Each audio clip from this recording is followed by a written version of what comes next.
Lee, a very good morning to you. Good morning, Michael. Very good to see you. I know you're a busy man. You're off to the conference. It's quite a sort of watershed moment, this, for Reform, isn't it? Your first proper national conference, your first time you've got 5 MPs in the House of Commons. How's it feel? It feels wonderful, Michael. I mean, I travelled down late last night, managed to get a few drinks in the bar. It was full of Reform members. The place is buzzing. I think there's going to be nearly 4,000 members at the event today. And like I say, it's the first time we've managed to have a big event since the general election when we got over 4 million votes, 5 MPs. I tell you what, young man, the People's Army is on the march. Yes, it certainly seems to be. I mean, I was just talking to Robert Jenrick. I don't know if you had a chance to hear it, but he's got a piece in the Mail today. Some people are saying he's obviously trying to kind of re-attract some people who voted Reform by saying he thinks that the very idea of England and English culture is at risk. Do you think that's true? It is. There seems to be a movement in this country, Michael, where there's a group of people who are ashamed of our history, our heritage, our culture, you know, the way we live our lives, the laws. People just don't want to adapt to our way of life.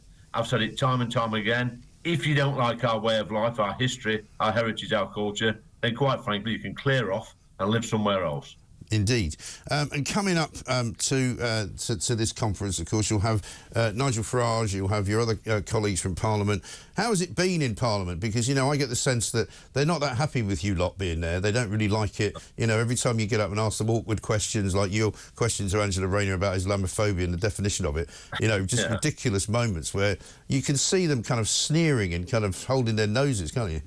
Well, they are. I mean, they're pretty clueless at the moment, Mark. Every time we ask a question, we get a non-answer. They've sort of banned us from standing or sitting on any select committees as well. They don't want scrutiny. They're trying to shut us down in the media as well. This is a very, very poor government, by the way, Mike. Their majority is built on sand. And we've seen it already, the sleaze and the corruption within the Labour Party, Keir, whatever they call him, you know. That's a new one. Well, yeah, I know, and Keir Starmer, the granny harmer. That's not funny, by the way. But these slogans, these nicknames are sticking, and is already, in my opinion, probably the most unpopular Prime Minister in living memory. Well, it's hard to believe, isn't it, that this expenses scandal, and I think it's as big as the expenses scandal that was originally in Parliament, every day that it goes on, they seem to keep coming out with more and more reasons why they're justifying why Keir Starmer needs to have his suits bought for him, why he needs to have his glasses paid for, why his missus has to have suits, dresses provided, why he has to watch Arsenal from a box. You know, I read out the menu from the Arsenal box. I mean, I wouldn't fancy it myself. There's very posh food for a man of the people. Yeah, I mean, I've said it before, Mike, these people in the Labour Party, they are prolific sponges, scroungers. That's what they are, you know. It's not enough for us MPs to live off the taxpayer, which we do. We live a pretty decent life, a good salary.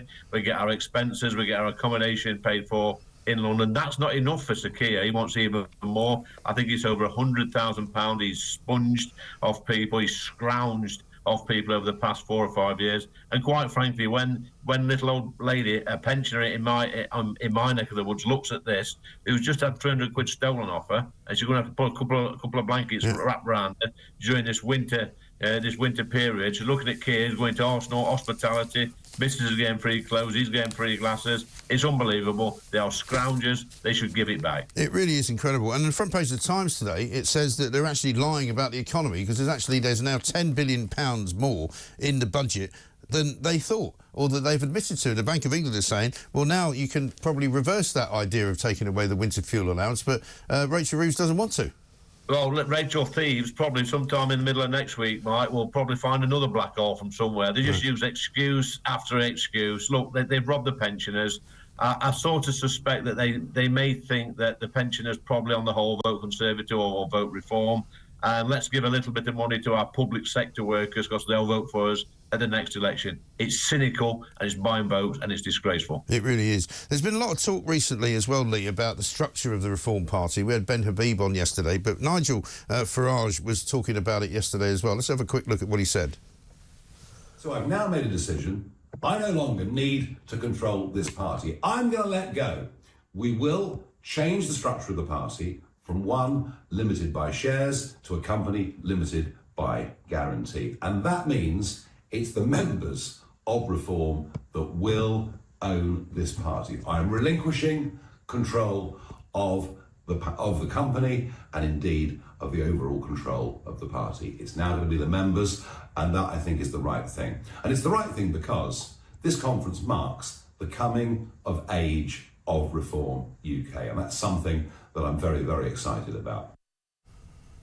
A lot of people are a bit worried in Reform, Lee, that if the sort of the control is given out to the members, that you might get a load of lefty infiltrators who come in and try and sort of destroy it from within. Yeah, well, we saw that with the Labour Party a few years back. And this is a point I did raise with Zia just a short while ago when we was talking about this. And look, if we see a sudden influx of members might join in the party, and by the way, it's just 25 quid to join.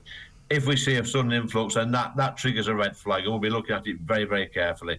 But you know, you need half, 50% of the membership to write letters into the executive or to Zia, if you like, to trigger a vote of no confidence. That's currently that would take 40,000 letters, and then at the end of the day, Mike, it goes to a panel. They look at it. Look, we're trying to be a fully democratic party. No other party offers this, and I tell you what, if they offered this sort of mechanism to remove a leader, I think Rishi Sunak would have been gone months ago, and Keir Starmer would be gone this week. Although, I mean, Keir Starmer's making Rishi Sunak look like he wasn't that bad, though, isn't he?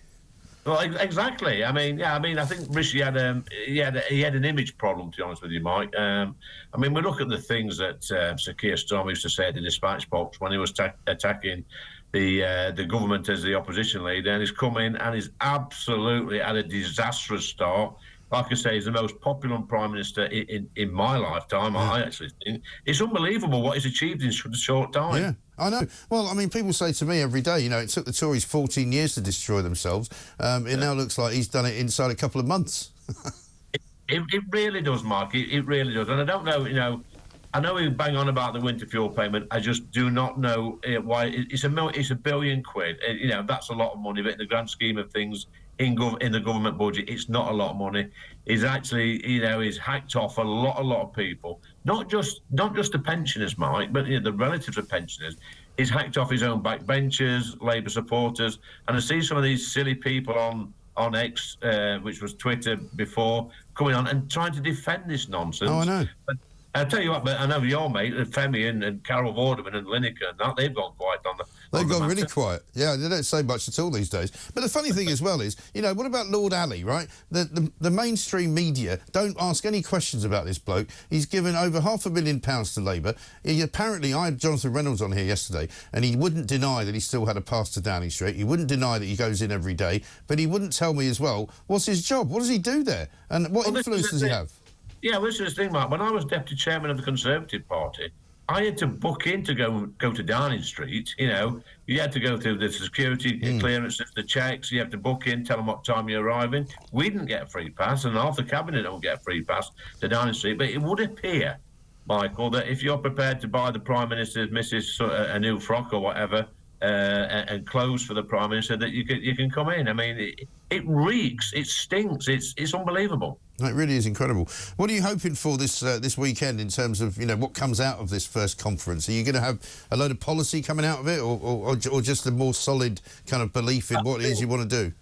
What it is, Mark, obviously we're building for the next general election and the local elections next year. This is a chance for the grassroots members, nearly 4,000 of them, to come together, to meet the MPs, you know, to meet people like Zia, speak to each other.